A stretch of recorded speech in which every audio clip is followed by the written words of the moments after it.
Oh, Mom, I want to open stack decks, Mom!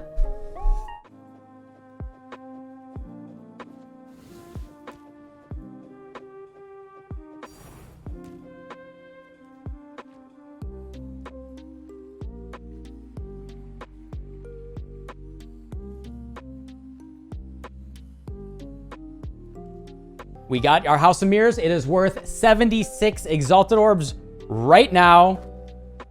Let me open a map. Will we keep it?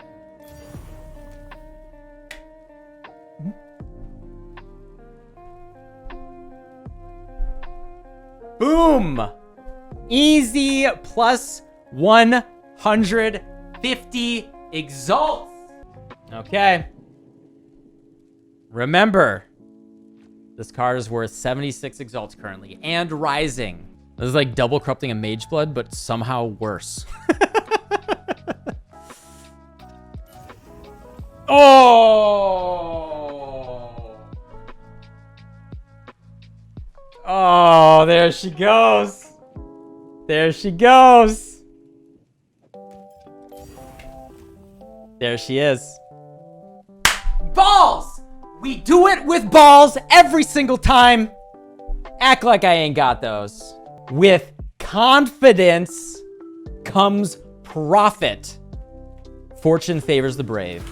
Hey, what's up, everybody? Figure I wouldn't bury the lead, so I started the video off with the good juicy bits. What we've been doing for the past 3 weeks is, as like an end of the stream type of thing, we've been opening roughly 1,000 stack decks, always at least 1,000 stack decks, sometimes up to 2,000 or 2,500, with the intention of going until we get a House of Mirrors, and then, as you saw, immediately going into a map, going into Harvest, and trying to double up our money. The House of Mirrors finally dropped at about 22,000 stack decks opened, which honestly was quite a bit of clicking. So yeah, that was the goal. In the end, we did end up with 2 House of Mirrors. We started with 1, doubled it, went back down to 1, and then we doubled it again. We're going to stick with these 2 House of Mirrors. We're going to use this to bankroll some other more fun stuff, including we are going to continue opening stack decks every single day. You know, as I said, it's a nice little thing to do at the end of the stream, and do it until we create a Headhunter. We're just going to go to the end of the league and see if we can get a Headhunter. As you can see, we have a number of nurses here,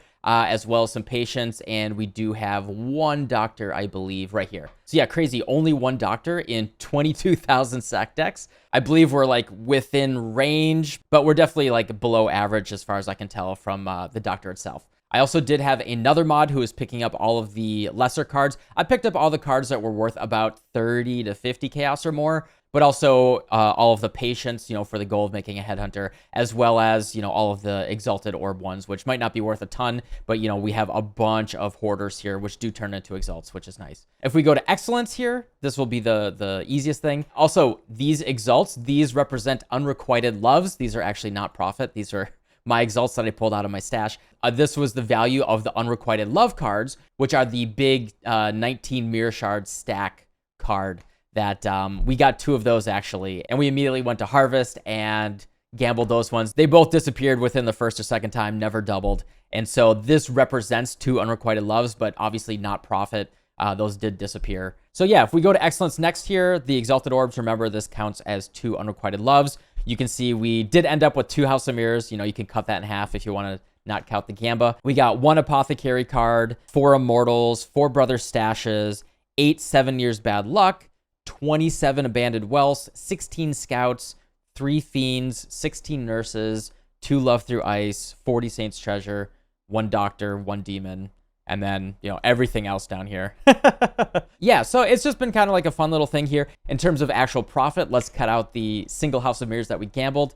And so we'll remove 75 Exalts from that. So 444 minus 75, that's 369 Exalts here total. It's currently at about an Exalt per 75. So that's 293x in terms of if we just sold the stack decks. And you have to take into account, right, it would save you a ton of time and so much less effort to just sell them, right? And if we didn't get that House of Mirrors, right, if we do 369 minus 75, that puts us at 294.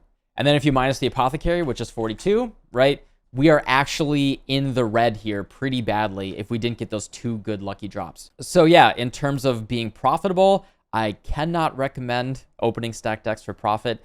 You know, if you do it long enough, it looks like you will be profitable. As I said, there's those people that open like 120,000 and they are profitable in aggregate, but you also have to take into account the amount of time, effort, and annoyance that it takes versus just selling your stack decks to crazy people like me who open them, you know, just going out and farming more and, you know, whatever is more fun for you. For me, this is a nice activity I can do at the end of the stream, just talk with chat and hang out and just kind of cool down at the end of a stream.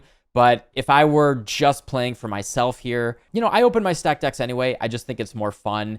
And, you know, in average, you will be profitable, but it's an average over tens of thousands of cards, right? So I would just say pick a strategy, either always sell or always open with the hope that like, hey, some leagues I might get like an apothecary and a couple immortals and like that'll bankroll my build. I've done that in the past versus, you know, some leagues I open all my stack decks and didn't get anything. And that's my approach. But if you want like the consistent profit, obviously just sell it. So yeah, I'm going to liquidate all this stuff. We're going to use it to keep opening stack decks until we get a headhunter. Hopefully we can do that before the end of the league. And then we'll use whatever we have left over to bankroll some fun stuff. But yeah, that's it for me today. I'm going to go get ready for the stream. Going to do some more crafting for Forbidden Right, help out some viewers, get their builds put together. And yeah, don't forget to have fun. And I'll see y'all tomorrow. Bye.